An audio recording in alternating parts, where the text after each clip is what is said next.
আসসালামু আলাইকুম। ক্লাস 9 আগের ক্লাসে আমরা পৃথিবীর গতিসমূহ এই চ্যাপ্টারটা আলোচনা শুরু করেছিলাম। আজকের এই যে ক্লাসটা আমি নিচ্ছি এটা তোমাদের আমাদের লাইভ ক্লাস করার কথা ছিল, কিন্তু আমি যেহেতু বাড়িতে থাকতে পারছি না সেই জন্যই আমি আগে ভিডিওটা করে তোমাদেরকে ইউটিউবে আপলোড করে দিচ্ছি এবং তোমাদের হোয়াটসঅ্যাপে শেয়ার করছি, আর তোমরা হোয়াটসঅ্যাপ থেকে ইউটিউব থেকে এটা দেখে নেবে ভিডিওটা। তো নেক্সট ক্লাসগুলো আমরা গুগল মিট থেকে লাইভ ক্লাসগুলো করব। তো তোমরা সবাই গুগল মিট ডাউনলোড করে রাখো, আর ওখান থেকে গুগল মিট থেকে আমরা লাইভ ক্লাস করব, ঠিক আছে?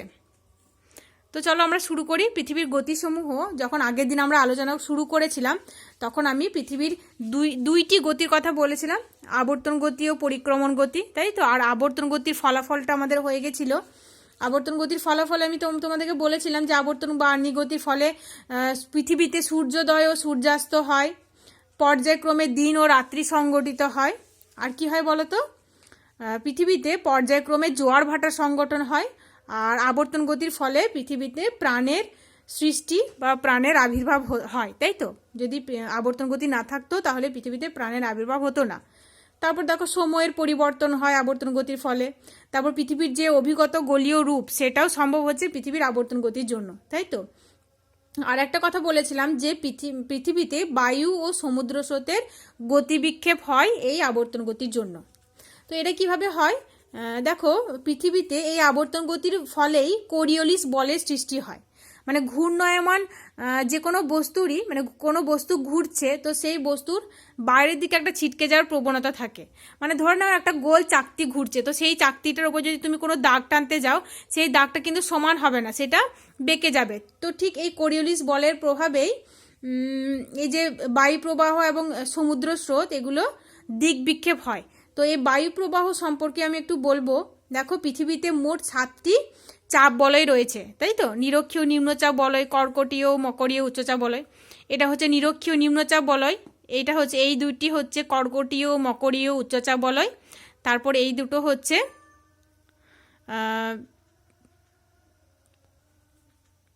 সুমেরুবৃত্ত প্রদেশীয় এবং কুমেরুবৃত্ত প্রদেশীয় নিম্নচাপ বলয়। তারপর এটা হচ্ছে সুমেরু উচ্চচাপ আর এটা হচ্ছে কুমেরু উচ্চচাপ, তাই তো? তো এই 7টি চাপ বলয় অবস্থান করছে।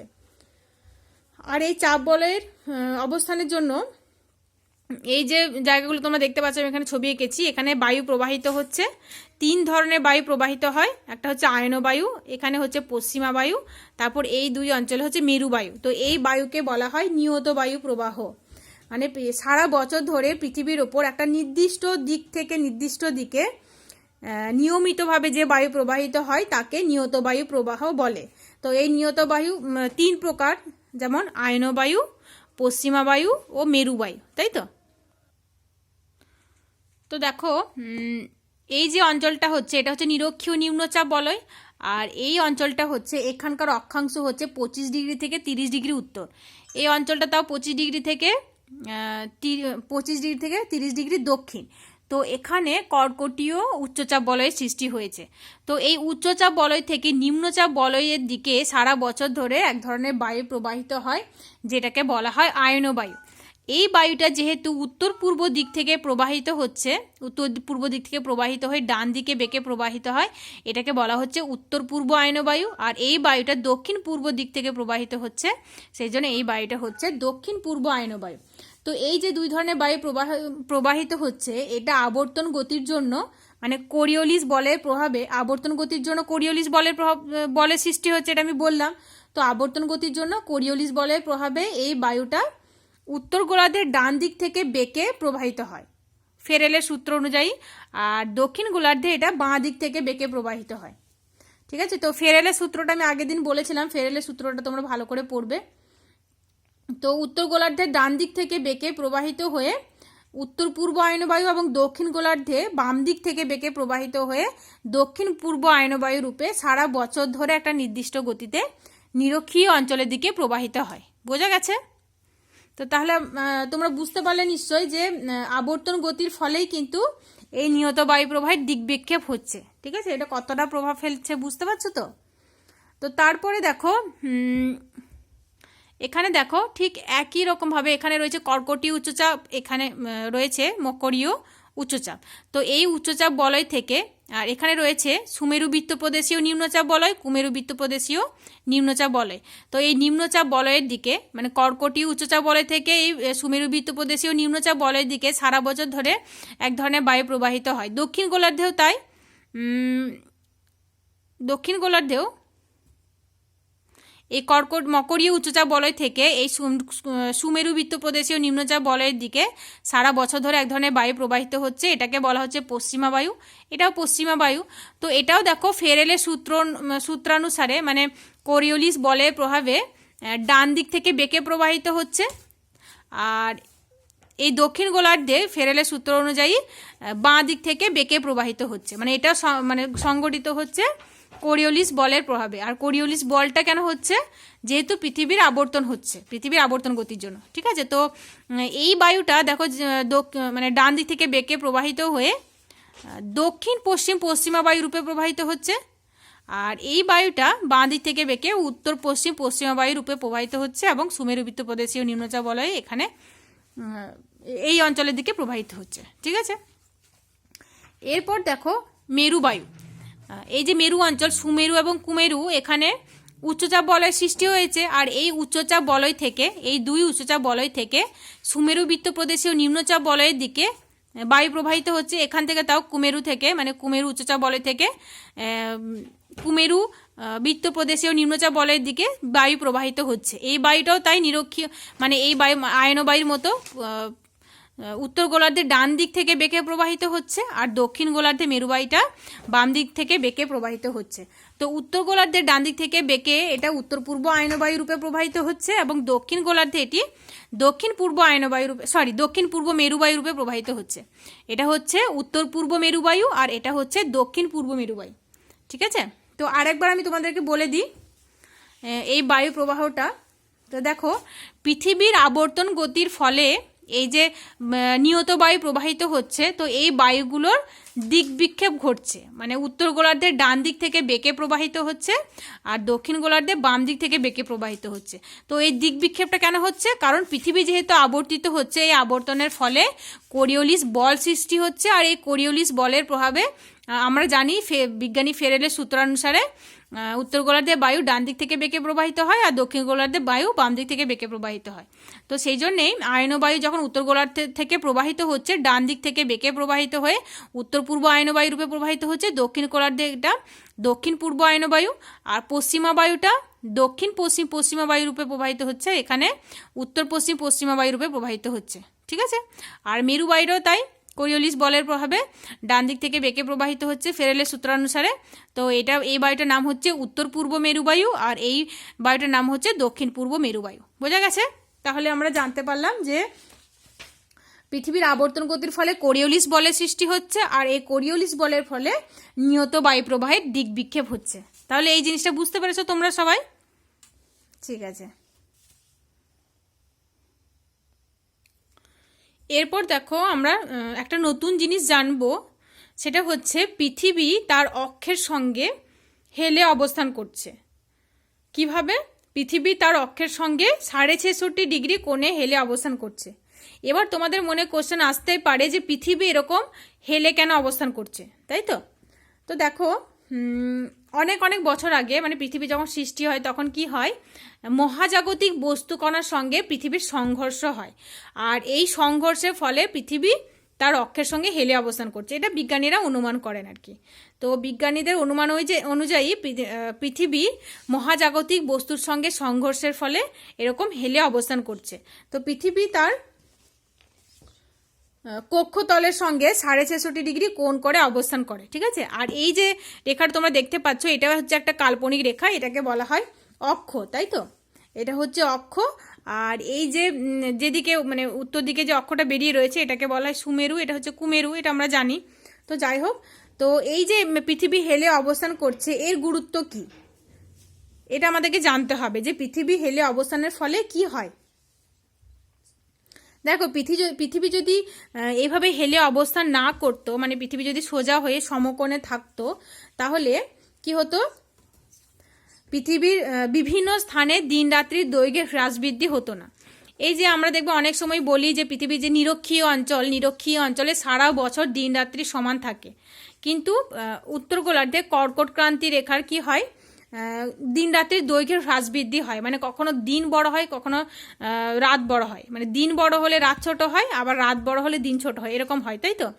তো আমাদের কথাটাই দেখো না, আমরা যেখানে বসবাস করি সেখানে কি হয়, এই যে এখন শীতকালে কি হয় আমরা বলি তো, দেখো আমরা যেখানে বসবাস করছি এখন, এখন তো শীতকাল, তাই তো? তো শীতকালে দেখবে আমরা বলে থাকি, এটা তোমরাও দেখবে, অনুভব করবে যে দিনটা খুব ছোট হয়ে যায়। সকাল হলো, তারপর খুব তাড়াতাড়ির মধ্যে সন্ধে হয়ে যায়, তাই তো? কিন্তু রাতটা অনেকটা বড় থাকে। তো গ্রীষ্মকালে কি হয়, গ্রীষ্মকালে ঠিক এর উল্টোটা হয়। গ্রীষ্মকালে দিনটা অনেক বড় হয়, রাতটা খুব ছোট হয়, এরকম হয়। তো এর ঠিক বিপরীত অবস্থা, মানে আমরা উত্তর গোলার্ধে থাকি এরকম অবস্থা হয়, দক্ষিণ গোলার্ধে ঠিক এর বিপরীত অবস্থা বিরাজ করে। তাহলে আমরা দেখতে পাচ্ছি যে দিন রাত্রির দৈর্ঘ্যের হ্রাস বৃদ্ধি হয়। কখনো দিন বড় হয়, কখনো রাত বড় হয়, তাই তো? দিন বড় হলে রাত ছোট হয়, রাত বড় হলে দিন ছোট হয়, এরকম হচ্ছে। তো এরকম কেন হয় বলো তো? এই যে পৃথিবী তার কক্ষতলের সঙ্গে 66.5 ডিগ্রি কোণে হেলে অবস্থান করছে, তো তার জন্য এরকম হয়ে থাকে। মানে পৃথিবীর এরকম হেলে অবস্থানের জন্য পৃথিবীর দিন রাত্রির দৈর্ঘ্যের হ্রাস বৃদ্ধি হচ্ছে। যদি এরকম হেলে অবস্থান না করতো তাহলে দিন রাত্রির দৈর্ঘ্যের হ্রাস বৃদ্ধি হতো না, এবং আমাদের ঋতু পরিবর্তনও হতো না। ঠিক আছে? আর এরকম হেলে অবস্থানের কারণে পৃথিবীর বায়ুচাপ বলয়ের কথা আমি বললাম এই কিছুক্ষণ আগে, 7টি বায়ুচাপ বলয় রয়েছে। তো এই বায়ুচাপ বলয়ের অবস্থানের পরিবর্তন হয়। মানে যখন উত্তর গোলার্ধে দিন বড় হয় তখন বায়ুচাপ বলয়গুলি একটু উত্তর দিকে সরে যায়, আর উত্তর থেকে দক্ষিণের মানে তারপরে তারও কিছু মাস পরে দক্ষিণের দিকে সরে যায়। মানে যখন দক্ষিণ গোলার্ধে সূর্যরশ্মি লম্বভাবে পড়ে তখন বায়ুচাপ বলয়গুলি দক্ষিণ দিকে সরে যায়। তো এরকম বায়ুচাপ বলয়ের স্থান পরিবর্তন হয়। তো এটাও সম্ভব হয় পৃথিবীর হেলে অবস্থানের জন্য। ঠিক আছে? যদি পৃথিবী হেলে অবস্থান না করতো তাহলে বায়ুচাপ বলয়ের অবস্থান পরিবর্তন হতো না। আর এই বায়ুচাপ বলয়ের অবস্থান পরিবর্তনের জন্য বায়ু প্রবাহেরও পরিবর্তন হয়। তো যাই হোক, এগুলো আমরা আরও পরে বিস্তারিতভাবে জানবো। এবার দেখো,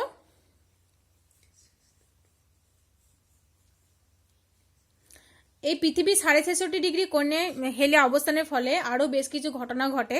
যেমন দেখো, নিরক্ষরেখার উত্তর ও দক্ষিণ থেকে দিন ও রাত্রির হ্রাস বৃদ্ধি ঘটে। এই যে আমি বললাম কিছুক্ষণ আগে, দিন রাত্রির দৈর্ঘ্যের হ্রাস বৃদ্ধি ঘটে। আর বিভিন্ন ঋতুতে সূর্যরশ্মির পতন কোণের পার্থক্য হয়, আর যার ফলে উষ্ণতার তারতম্য ঘটে এবং ঋতু পরিবর্তন হয়। এটা একটু তোমাদেরকে ভালো করে বুঝতে হবে। এই পৃথিবী হেলে অবস্থান করছে বলেই কি হয়, এখানে ধরে না সূর্য রয়েছে, তো সূর্য কখনো উত্তর গোলার্ধে লম্বভাবে কিরণ দেয়। ঠিক আছে? আর যখন উত্তর গোলার্ধে মানে কর্কট ক্রান্তি রেখার উপর লম্বভাবে কিরণ দেয়, তখন দক্ষিণ গোলার্ধে একদমই তীর্যকভাবে কিরণ দেয়। তো এটাকে বলা হচ্ছে সূর্যরশ্মির পতন কোণের পার্থক্য। কখনো উত্তর গোলার্ধে লম্বভাবে কিরণ দিচ্ছে, আবার কখনো এখানে সূর্যের অবস্থানের ফলে দক্ষিণ দিকে মানে দক্ষিণ গোলার্ধে লম্বভাবে কিরণ দিচ্ছে। তো এর ফলে কি হয়, যে স্থানে সূর্যরশ্মি লম্বভাবে কিরণ দেয় সেই স্থানটা বেশি উত্তপ্ত হয়, এবং তার ফলে সেই স্থানটা উষ্ণ হয়, তাই তো? তো এরকম উষ্ণতা তারতম্য ঘটছে, আর এই উষ্ণতা তারতম্যের ফলেই ঋতু পরিবর্তন ঘটছে। ঠিক আছে? এরপরে যখন আমি কর্কট ক্রান্তি, মকর সংক্রান্তি, মহাবিষুব, জলবিষুব আলোচনা করব তখন এটা আরও ডিটেলস বলবো, তাহলে তোমরা আরও ভালোভাবে বুঝতে পারবে। এখন এইটুকুই জানো, তোমরা জেনে রাখো।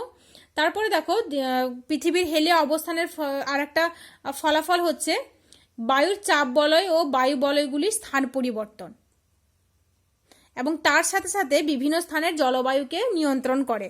এই যে আমি কিছুক্ষণ আগে বললাম বায়ু চাপ বলয় পরিবর্তন হয়, তো বায়ু চাপ বলয় যেহেতু পরিবর্তিত হচ্ছে, তার সাথে সাথে ওই স্থানের জলবায়ু অনেকটা নিয়ন্ত্রিত হয়, মানে জলবায়ু পরিবর্তিত হয়।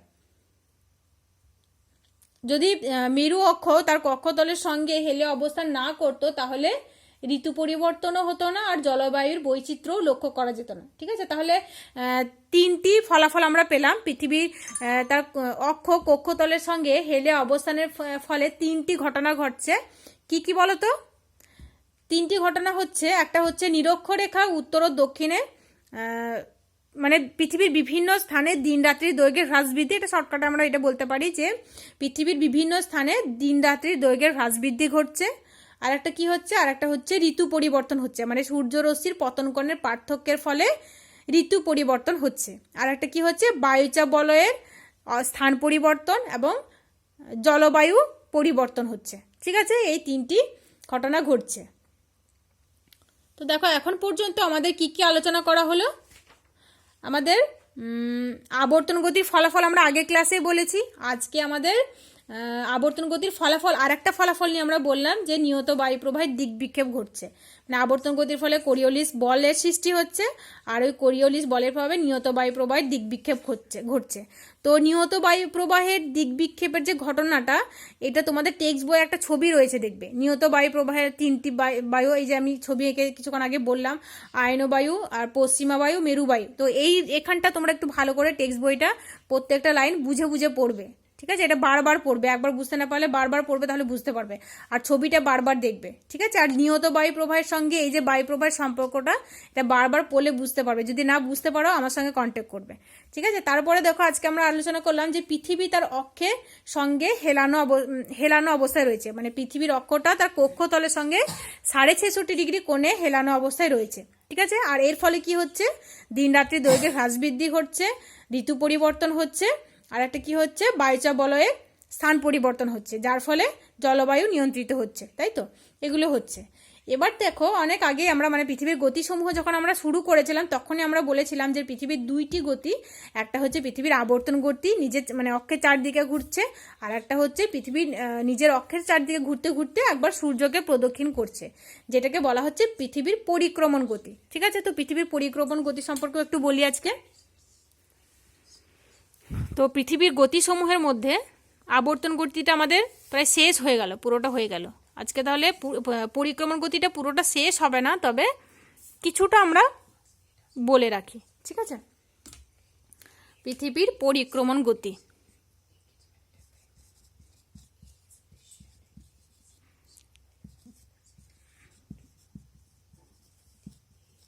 পৃথিবীর পরিক্রমণ গতি বা রিভলিউশন।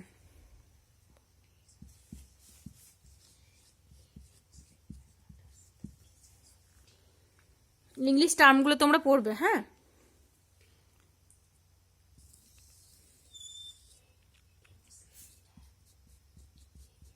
এটা হচ্ছে সূর্য, তাই তো।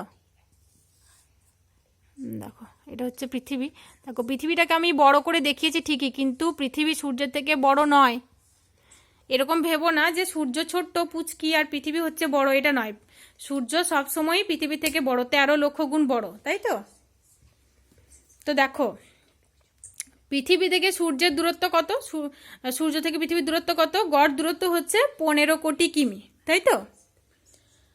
আর পৃথিবী একটা উপবৃত্তাকার কক্ষপথে সূর্যকে প্রদক্ষিণ করছে, এটা হচ্ছে কক্ষপথ, তাই তো।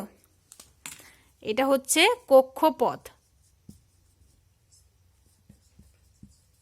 আর এই কক্ষপথটি একটা নির্দিষ্ট তলে অবস্থান করছে, এটাকে কি বলা হয়, কক্ষতল। আর এই কক্ষপথটি উপবৃত্তাকার, কি উপবৃত্তাকার। উপবৃত্তাকার কক্ষপথের একটা নাভিতে সূর্য অবস্থান করছে। কেন্দ্রে বলবো না, কেন্দ্র সার্কেল যেটা হয়, গোল মানে গোল যেটা হয় তার সার্কেলের কেন্দ্র হয়, কিন্তু উপবৃত্তাকার কক্ষপথের নাভিতে সূর্য অবস্থান করছে। ঠিক আছে, আর সূর্য থেকে পৃথিবীর গড় দূরত্ব হচ্ছে 15 কোটি কিলোমিটার। এই যে পথটা, এটা হচ্ছে উপবৃত্তাকার কক্ষপথ, যার দৈর্ঘ্য হচ্ছে 96 কোটি কিলোমিটার। তো পৃথিবীর উপবৃত্তাকার কক্ষপথের দৈর্ঘ্য কত, 96 কোটি কিমি। এটা মনে রাখবে। হ্যাঁ, 96 কোটি কিমি। এবার দেখো পৃথিবী এই উপবৃত্তাকার কক্ষপথে সূর্যকে একবার প্রদক্ষিণ করতে সময় নেয় কত, 365 দিন 5 ঘন্টা 48 মিনিট 46 সেকেন্ড। কত, এখানে লিখছি দেখো, 365 দিন 5 ঘন্টা 48 মিনিট 46 সেকেন্ড। এই সময়টা নিয়ে পৃথিবী একবার সূর্যের চারপাশে ঘুরে আবার এই জায়গায় আসছে। এই যে গতিটা, পৃথিবীর এই গতিকে বলা হয় পরিক্রমণ গতি বা রিভলিউশন। কি বলা হয়, পৃথিবীর পরিক্রমণ গতি। আর এই যে সময়টা নিচ্ছে 365 দিন 5 ঘন্টা 48 মিনিট 46 সেকেন্ড। তো দেখো আমরা গণনার সুবিধার জন্য 365 দিনে 1 বছর গণনা করি, তাই তো 1 বছর নির্ধারণ হয়। তো 365 দিনে যেহেতু বছর নির্ধারণ হয়, সেই জন্যে এই পরিক্রমণ গতির আরেক নাম হচ্ছে বার্ষিক গতি। কি নাম? পরিক্রমণ গতির আরেক নাম হচ্ছে বার্ষিক গতি। ঠিক আছে, এরপরে দেখো আমরা এই যে পৃথিবীর পরিক্রমণ বেগটা আমরা জানবো। পৃথিবী যে সূর্যের চারপাশে ঘুরছে, তো ওই পরিক্রমণের বেগ কত। তো পরিক্রমণের বেগ আমরা কিভাবে নির্ধারণ করব? পৃথিবীর যে মানে কক্ষপথের দৈর্ঘ্যকে দূরত্ব দিয়ে ভাগ, মানে দূরত্বকে সময় দিয়ে ভাগ করলে গতিবেগ পাওয়া যায়, তাই তো। আমরা জানি যে বেগ সমান হচ্ছে দূরত্ব বাই সময়। তো এখানে মানে পৃথিবী পরিক্রমণ বেগটা জানতে হলে আমাদেরকে দূরত্বকে সময় দিয়ে ভাগ করতে হবে। তো দূরত্ব কত? এই যে এটা হচ্ছে দূরত্ব 96 কোটি কিমি, আর সময় কত লাগছে? 365 দিন 5 ঘন্টা 48 মিনিট 46 সেকেন্ড। তো 96 কোটি কিমিকে 365 দিন 5 ঘন্টা 48 মিনিট 46 সেকেন্ড দিয়ে যদি আমরা ভাগ করি, তাহলে কত পাবো? 30 কিলোমিটার পার সেকেন্ড। ঠিক আছে, তাহলে পৃথিবীর পরিক্রমণের বেগ হচ্ছে 30 কিলোমিটার পার সেকেন্ড। এটা তোমরা মনে রাখবে, হ্যাঁ, পৃথিবীর পরিক্রমণের বেগটা 30 কিলোমিটার পার সেকেন্ড। তবে এখানে মজার বিষয় হচ্ছে যে পৃথিবীর সব সময় পরিক্রমণের বেগ সমান হয় না। এটা কেন? পরিক্রমণের বেগ একবার মানে কখনো বেশি হয়, কখনো আবার কম হয়। তো কখন বেশি হয়, কখন কম হয়, এটা আমরা এবার জানবো। দেখো, আমি বললাম পৃথিবী তার উপবৃত্তাকার কক্ষপথে সূর্যকে প্রদক্ষিণ করছে, আর পৃথিবী থেকে সূর্যের দূরত্ব হচ্ছে, গড় দূরত্ব হচ্ছে 15 কোটি কিমি। তো উপবৃত্তাকার কক্ষপথে সূর্য অবস্থান করছে। তো সেজন্যে কি হয়, পৃথিবী ঘুরতে ঘুরতে ঘুরতে ঘুরতে এমন অবস্থানে আসে, ধরুন এখানে পৃথিবী রয়েছে, আর এখানে এমন অবস্থানে রয়েছে যে পৃথিবী থেকে সূর্যের দূরত্ব হচ্ছে সব থেকে কম। কত? সব থেকে কম বলতে 14 কোটি 70 লক্ষ কিলোমিটার। কত? 14 কোটি 70 লক্ষ কিলোমিটার। আর এই অবস্থানকে বলা হয় অনুসুর অবস্থান। 14 কোটি 70 লক্ষ কিমি।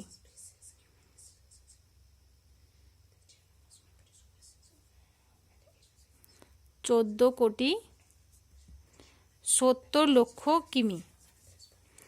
এটা হয়ে থাকে 3রা জানুয়ারি। কবে হয়? 3রা জানুয়ারি। এটা মনে রাখবে তোমরা, 3রা জানুয়ারি।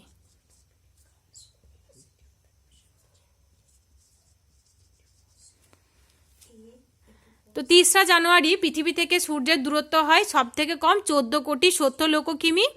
এই অবস্থানকে বলা হয় অনুসুর অবস্থান। কি বলা হয়? অনুসুর অবস্থান।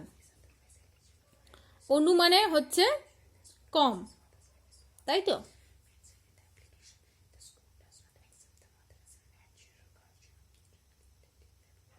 আর এই অবস্থানে মানে পৃথিবী যেহেতু সূর্যের কাছে অবস্থান করছে, তখন পৃথিবী আর মানে সূর্যের আকর্ষণ ক্ষমতাটা বাড়ে, পৃথিবীর প্রতি সূর্যের আকর্ষণটা বেড়ে যায়।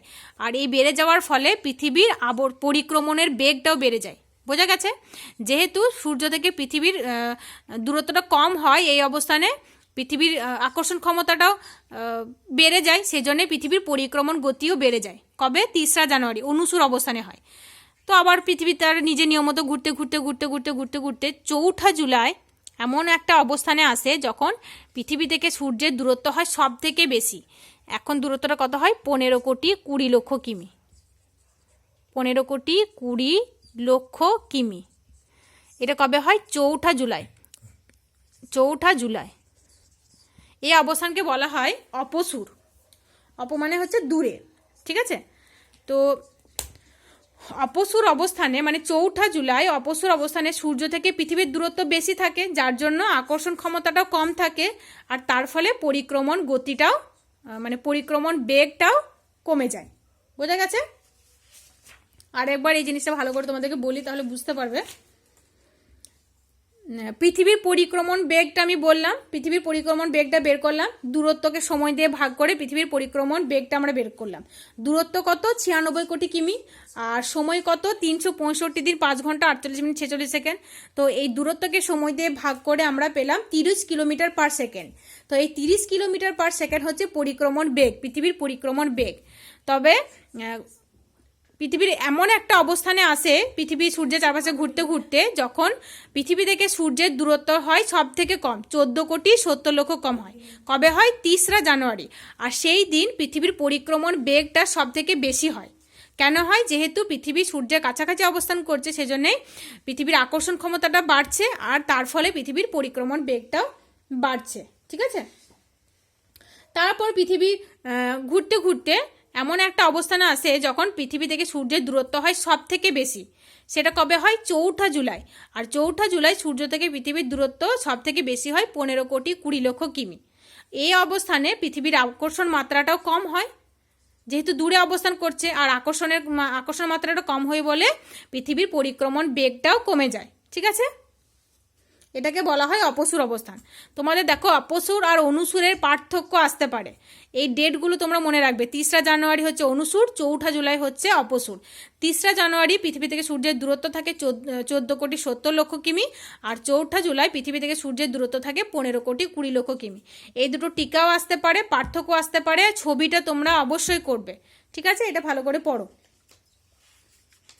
তাহলে দেখো আমরা পরিক্রমণ গতি কাকে বলে পেয়ে গেলাম, আর পৃথিবীর পরিক্রমণের দিক, পরিক্রমণের পথ, পরিক্রমণের বেগটা পেয়েছি। ঠিক আছে? আজকে পর্যন্ত এটুকুই থাক। তো পরিক্রমণ গতি কাকে বলে আমি আরেকটু বলে দিই। দেখো পৃথিবী নিজের অক্ষের চারপাশে ঘুরতে ঘুরতে লাট্টুর মতো সূর্যকে একবার প্রদক্ষিণ করছে, আর সূর্যকে একবার প্রদক্ষিণ করতে সময় লাগছে 365 দিন 5 ঘন্টা 48 মিনিট 46 সেকেন্ড।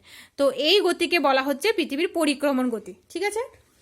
তো আজকে এইটুকুই থাক। নেক্সট ক্লাসে আমরা ইনশাআল্লাহ পরিক্রমণ গতির ফলাফলগুলো নিয়ে আলোচনা করব। তো আজকে আমরা দেখো নিয়ত বায়ু প্রবাহের দিক বিক্ষেপটা জানলাম। কোরিওলিস বলটা তো আগে আমরা জেনেছি, তো এটা তোমাদেরকে রিকোয়েস্ট করবো আজকে ওইটা ভালো করে পড়ো। আর পৃথিবী তার অক্ষের সঙ্গে পৃথিবীর অক্ষটা তার কক্ষতলের সঙ্গে 66.5 ডিগ্রি কোণে হেলে অবস্থান করছে, আর সেই অবস্থানের গুরুত্ব, তার ফলাফলটা আমি তোমাদেরকে বিস্তারিতভাবে বললাম। তো তোমার টেক্সট বই থেকে এটা খুঁটিয়ে পড়ো ভালো করে। আর পরিক্রমণ গতি সম্পর্কে ছোট্ট একটা ইন্ট্রোডাকশন দিলাম, সেটা পড়ো। অপসূর আর অনুসূরটা বললাম, তো এটা ভালো করে পড়ো। ঠিক আছে? আজকে পর্যন্ত যেটুকু হয়েছে সেটুকু তোমরা ভালো করে পড়ো, প্রত্যেকটা লাইন বুঝে বুঝে পড়ো। আর যদি কোনো অসুবিধা হয় আমার সঙ্গে কন্ট্যাক্ট করবে। ঠিক আছে? আসসালামু আলাইকুম।